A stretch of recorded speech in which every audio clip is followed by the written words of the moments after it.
গাজার রাফা ইসরায়েলের চলমান বর্বর হামলার কঠোর নিন্দা জানানো হয়েছে জাতিসংঘের নিরাপত্তা পরিষদে।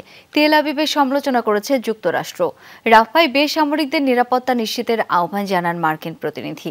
এদিকে গাজায় ত্রাণ প্রবেশের সুযোগ দিতে ইসরায়েলের প্রতি আহ্বান জানিয়েছে চীন। ডিজাইন, এলিগেন্স, বিউটি, সেরা পণ্য সবার জন্য। রাফা ইসরায়েলের চলমান তাণ্ডবের বিরুদ্ধে সরব পুরো বিশ্ব। এক ইস্যুতে অধিবেশন বসে জাতিসংঘের নিরাপত্তা পরিষদে। এ সময় রাফায় হামলার নিন্দা জানানো হয়। গাজায় চলমান ইসরায়েলি আগ্রাসনের কঠোর সমালোচনা করে উপস্থিত সব পক্ষই। গেল 7 মাসে ইসরায়েলি হামলার কারণে গাজার মানুষের দুর্দশা চরমে পৌঁছেছে। এর মধ্যে রোববার চালানো হয়েছে ভয়াবহ হামলা। নিরাপরাধ ফিলিস্তিনিরা যখন তাঁবুতে আশ্রয় নিচ্ছিলেন তখন সেখানে ইসরায়েলি হামলা হয়, যাতে প্রাণ যায় ৪৫ জনের। এখানে উপস্থিত যতগুলো পক্ষ আছে সবার কাছে অনুরোধ, বেসামরিকদের নিরাপত্তা নিশ্চিতে কার্যকর ব্যবস্থা নিন।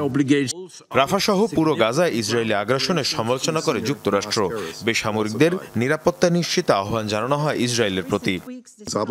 ইসরায়েলের নিজের আত্মরক্ষার অধিকার আছে, কিন্তু বাস্তুচ্যুত ফিলিস্তিনিদের ওপর বারবার বিমান হামলা হচ্ছে। এসব হামলাকে ভুল আখ্যা দিয়েছে ইসরায়েল। আমরা মনে করি অভিযান পরিচালনার ক্ষেত্রে আরো সতর্ক হওয়া দরকার তেল আবিবের। ফিলিস্তিনের নিরাপরাধ মানুষের নিরাপত্তা নিশ্চিত করা প্রয়োজন। এদিকে গাজায় ত্রাণ সরবরাহ নিশ্চিতে ইসরায়েলের প্রতি আহ্বান জানিয়েছে চীন।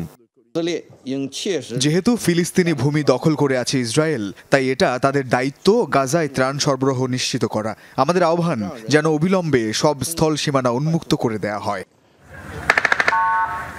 এ অবস্থায় রাফায় হামলা বন্ধে নিরাপত্তা পরিষদে প্রস্তাব দিয়েছে আলজেরিয়া। মীর মুশফিকা হাসান, যমুনা নিউজ।